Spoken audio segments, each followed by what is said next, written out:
O Evangelho segundo o Espiritismo. Lido e escrito. Capítulo 28. Parte 10. Vê e preces pelos doentes e pelos obsidiados. Pelos doentes. Pelos doentes. 77. Prefácio.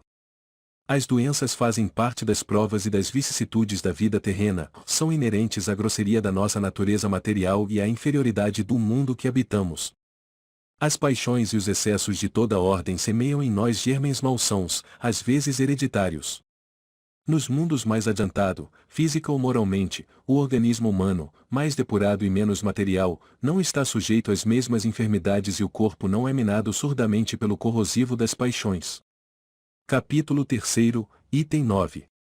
Temos, assim, de nos resignar às consequências do meio onde nos coloca a nossa inferioridade, até que mereçamos passar a outro. Isso, no entanto, não é de molde a impedir que, esperando tal se dê, façamos o que de nós depende para melhorar as nossas condições atuais. Se, porém, malgrado os nossos esforços, não o conseguirmos, o Espiritismo nos ensina a suportar com resignação os nossos passageiros males. Temos, assim, de nos resignar às consequências do meio onde nos coloca a nossa inferioridade, até que mereçamos passar a outro. Isso, no entanto, não é de molde a impedir que, esperando tal se dê, façamos o que de nós depende para melhorar as nossas condições atuais. Se, porém, malgrado os nossos esforços, não o conseguirmos, o Espiritismo nos ensina a suportar com resignação os nossos passageiros males. Se Deus não houvesse querido que os sofrimentos corporais se dissipassem ou abrandassem em certos casos, não houvera posto ao nosso alcance meios de cura. A esse respeito, a sua solicitude, em conformidade com o instinto de conservação, indica que é dever nosso procurar esses meios e aplicá-los. A par da medicação ordinária, elaborada pela ciência, o magnetismo nos dá a conhecer o poder da ação fluídica e o espiritismo nos revela outra força poderosa na mediunidade curadora e a influência da prece. Ver, no capítulo 26, a notícia sobre a mediunidade curadora. 78. Prece. Para ser dita pelo doente. Senhor, pois que és todo justiça, a enfermidade que te aprouve mandar-me necessariamente eu a merecia, visto que nunca impões sofrimento algum sem causa. Confio-me, para minha cura, a tua infinita misericórdia. Se for do teu agrado restituir-me a saúde, bendito seja o teu santo nome. Se, ao contrário, me cumpre sofrer mais, bendito seja ele do mesmo modo. Submeto-me, sem queixas, aos teus sábios desígnios, porquanto o que fazes só pode ter por fim o bem das tuas criaturas. Dá, ó meu Deus, que esta enfermidade seja para mim um aviso salutar e me leve a refletir sobre a minha conduta. Aceito-a como uma expiação do passado e como uma prova para a minha fé e a minha submissão à tua santa vontade. Veja-se a prece do item 40. 79. Prece. Pelo doente. Meu Deus, são impenetráveis os teus desígnios e na tua sabedoria entendeste de afligir a N. Pela enfermidade. Lança, eu te suplico, um olhar de compaixão sobre os seus sofrimentos e digna-te de pôr-lhes termo. Bons espíritos, ministros do Onipotente, secundai, eu vos peço, o meu desejo de aliviá-lo e encaminhai o meu pensamento, a fim de que vá derramar um bálsamo salutar em seu corpo e a consolação em sua alma.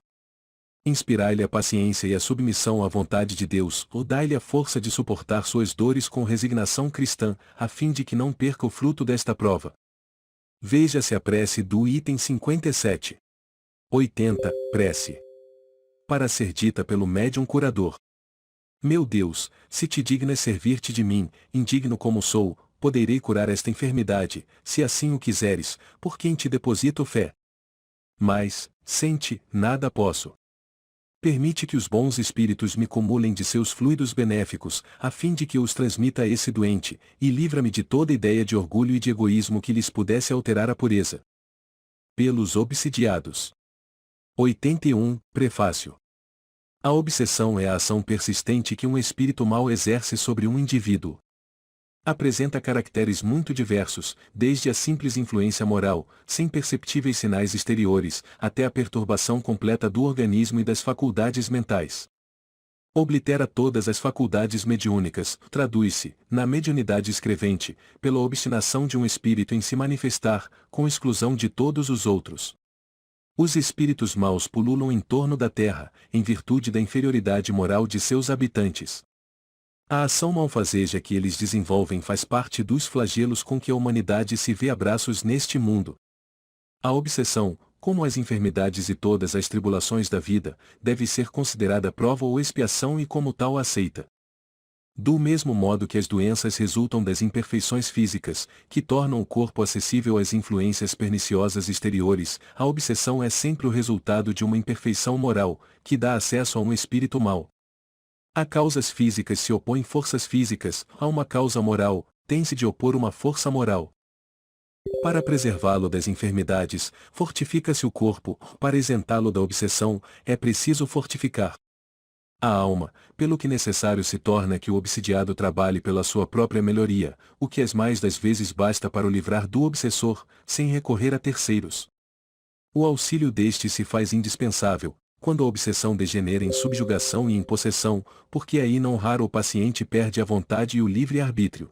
Quase sempre, a obsessão exprime a vingança que um espírito tira e que com frequência se radica nas relações que o obsidiado manteve com ele em precedente existência.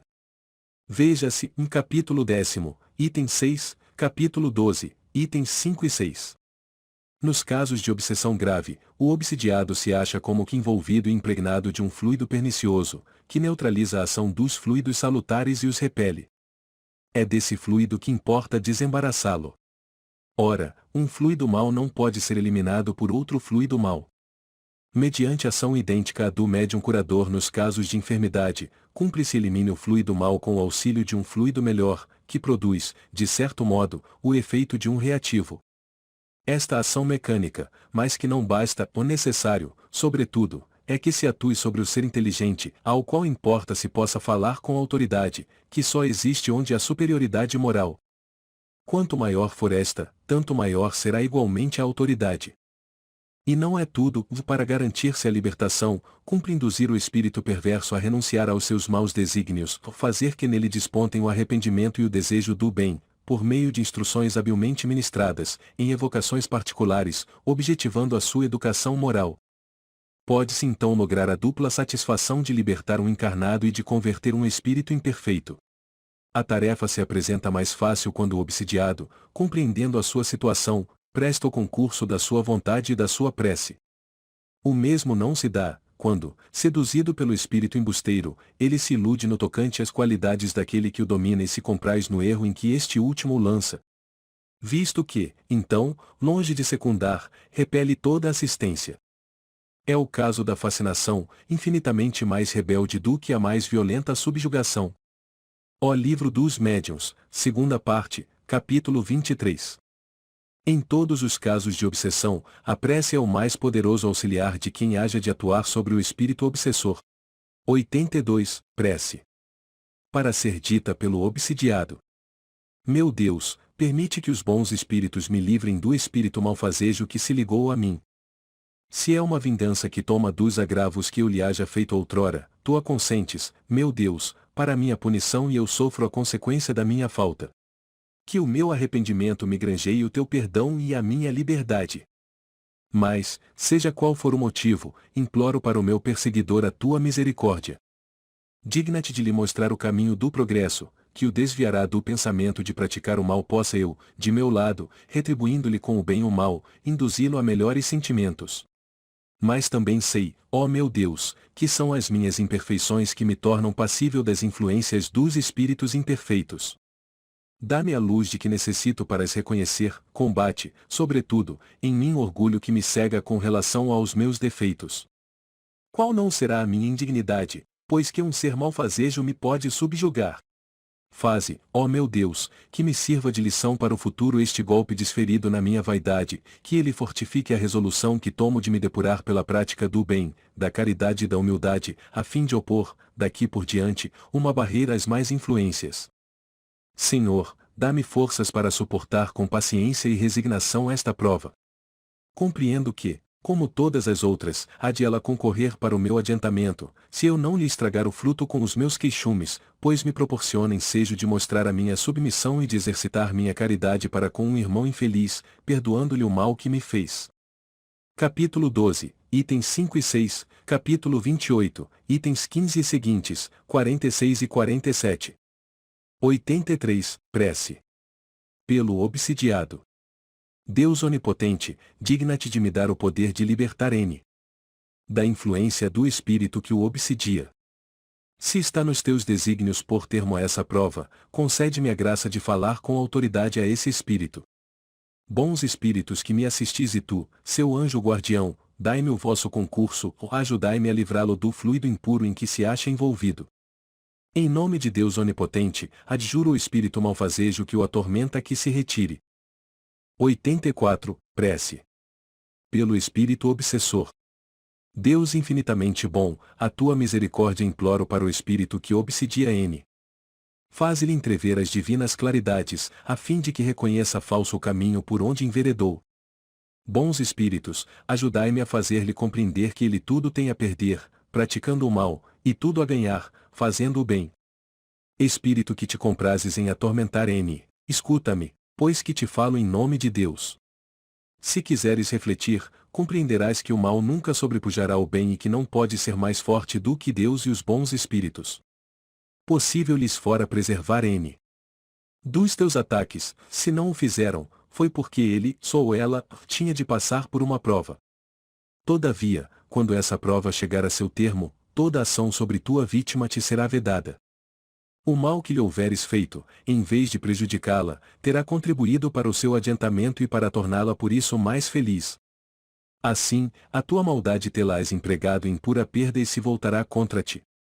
Deus, que é todo-poderoso, e os espíritos superiores, seus delegados, mais poderosos do que tu, serão capazes de pôr fim a essa obsessão e a tua tenacidade se quebrará de encontro a essa autoridade suprema, ou mais por ser Deus bom, quer ele deixar-te o mérito de fazeres que ela cesse pela tua própria vontade. É uma mora que te concede, se não a aproveitares, sofrer-lhe-ás as deploráveis consequências. Grandes castigos e cruéis sofrimentos te esperarão.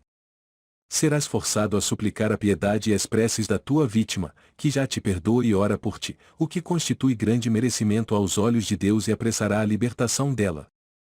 Reflete, pois, enquanto ainda é tempo, visto que a justiça de Deus cairá sobre ti, como sobre todos os espíritos rebeldes. Pondera que o mal que neste momento praticas terá forçosamente um limite, ao passo que, se persistires na tua obstinação, aumentarão de contínuo os teus sofrimentos. Quando estavas na terra, não terias considerado estúpido sacrificar um grande bem por uma pequena satisfação de momento. O mesmo acontece agora, quando és espírito. Que ganhas com o que fazes? O triste prazer de atormentar alguém, o que não obsta que sejas desgraçado, digas o que disseres, e que te tornes ainda mais desgraçado. A par disso, vê o que perdes, observa os bons espíritos que te cercam e dize se não é preferível a tua sorte deles. Da felicidade de que gozam, também tu partilharás, quando o quiseres. Que é preciso para isso? Implorar a Deus e fazer, em vez do mal, o bem. Sei que não te podes transformar repentinamente, mas Deus não exige o impossível, quer apenas a boa vontade. Experimenta e nós te ajudaremos. Faze que em breve possamos dizer em teu favor a prece pelos espíritos penitentes, e item 73, e não mais considerar-te entre os maus espíritos, enquanto te não contes entre os bons. Veja-se também, o item 75, preces pelos espíritos endurecidos. Observação e a cura das obsessões graves requer muita paciência, perseverança e devotamento. Exige também tato e habilidade, a fim de encaminhar para o bem espíritos muitas vezes perversos, endurecidos e astuciosos, porquanto aos rebeldes ao extremo. Na maioria dos casos, temos de nos guiar pelas circunstâncias. Qualquer que seja, porém, o caráter do espírito, nada se obtém, é isto um fato incontestável, pelo constrangimento ou pela ameaça. Toda influência reside no ascendente moral. Outra verdade igualmente comprovada pela experiência tanto quanto pela lógica, é a completa ineficácia dos exorcismos, fórmulas, palavras sacramentais, amuletos, talismãs, práticas exteriores, ou quaisquer sinais materiais. A obsessão muito prolongada pode ocasionar desordens patológicas e reclama, por vezes, tratamento simultâneo ou consecutivo, quer magnético, quer médico, para restabelecer a saúde do organismo. Destruída a causa, resta combater os efeitos. Veja-se, no livro dos Médiuns, segunda parte, capítulo 23, da obsessão. Revue Spirit, fevereiro e março de 1864 ou abril de 1865, vi exemplos de curas de obsessões.